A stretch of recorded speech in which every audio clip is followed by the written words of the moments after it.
Vaccine কি, vaccine কেন করবেন বা ভ্যাকসিনের উপকারিতা কী, ভ্যাকসিন কাদেরকে করবেন, ভ্যাকসিন কিভাবে করবেন, এই চারটি বিষয় আপনাদেরকে ধারণা দেওয়ার চেষ্টা করব। সর্বপ্রথম আপনাদেরকে জানাবো ভ্যাকসিনটা কি। বাংলাদেশে 3 থেকে 4 বছর আগে একটা ভাইরাস আসছিল, সেটা হচ্ছে করোনা ভাইরাস। তো এই করোনা ভাইরাসের জন্য একটা টিকা বের হয়েছিল বা আমরা অনেকেই কিন্তু টিকা দিয়েছি। ঠিক তেমনি হাঁস মুরগি, কোয়েল কবুতর এদের অনেকগুলো ভাইরাসে আক্রমণ করে। এই ভাইরাসের বিরুদ্ধে একটা টিকা বের হয়েছে বা টিকা আছে, সেটাকেই মূলত ভ্যাকসিন বলা হয়।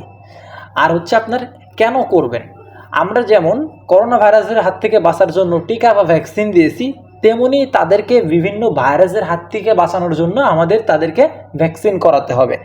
যেমন রানীক্ষেত, গাম্বুরা, ফাউল পক্স, কলেরা, তারপর হচ্ছে কি আপনার ব্রঙ্কাইটিস, আরও বিভিন্ন ধরনের কিন্তু ভাইরাস আছে। এই ভাইরাসের বিরুদ্ধে তাদেরকে ভ্যাকসিন দিতে হয়। এখন কাদেরকে ভ্যাকসিন দিবেন, সাধারণত যেই জিনিসটা আমরা দীর্ঘদিন যাবৎ পালন করব এদেরকে মূলত ভ্যাকসিন করতে হয়।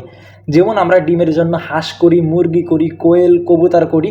তো যারা দীর্ঘদিন যাবৎ বেঁচে থাকবে, আমাকে ডিম দিবে বা তাদেরকে দীর্ঘদিন লালন পালন করব, তাদেরকে মূলত ভ্যাকসিনটা করতে হয়। এখন যারা ডিমের জন্য করবে, যাদেরকে আপনি মাংসের জন্য করবেন, যেমন ব্রয়লার, কালার বার্ড, সোনালি অথবা অন্য দেশি মুরগি, যেগুলো আপনাকে 1 থেকে 2 মাসের মধ্যে বিক্রি হয়ে যাবে, তাদেরকে তাহলে ভ্যাকসিন করবেন না? হ্যাঁ, আপনি চাইলে তাদেরকেও ভ্যাকসিন করতে পারেন, কিন্তু তাদেরকে আপনি মানে সাধারণ পর্যায়ে তাদেরকে নিম্ন পর্যায়ের ভ্যাকসিনগুলো করানো হয়, যেমন রানীক্ষেত, গাম্বুরা। বা এর থেকে আপনি যদি দামি দামি যে ভ্যাকসিনগুলো আছে ওইগুলোর খরচ বেশি, যে কারণে আপনার যাদেরকে মাংসের জন্য 1 থেকে 2 মাস পালন করা হয় তাদেরকে ভিআইপি বা দামি দামি ভ্যাকসিনগুলো দেওয়া হয় না। এখন ভ্যাকসিন আপনি কিভাবে করবেন, সাধারণত এক একটা জিনিসের ভ্যাকসিন হয় এক এক রকম, এবং ভ্যাকসিনও যেহেতু অনেকগুলো, তো প্রত্যেকটি ভ্যাকসিন দেওয়ার নিয়ম আলাদা।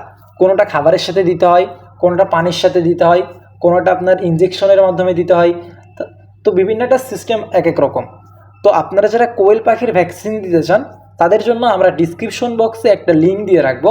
ওই লিঙ্কে আমরা কিভাবে কোয়েল পাখির ভ্যাকসিন দিয়েছি ওইটা দেখানো আছে, আপনারা কষ্ট করে সেটা দেখে আসবেন। এবং ভ্যাকসিন বিষয়ে আপনাদের যদি কোনো কিছু জানার থাকে তাহলে কমেন্টস করবেন, ইনশাল্লাহ আপনাদেরকে জানানোর চেষ্টা করব।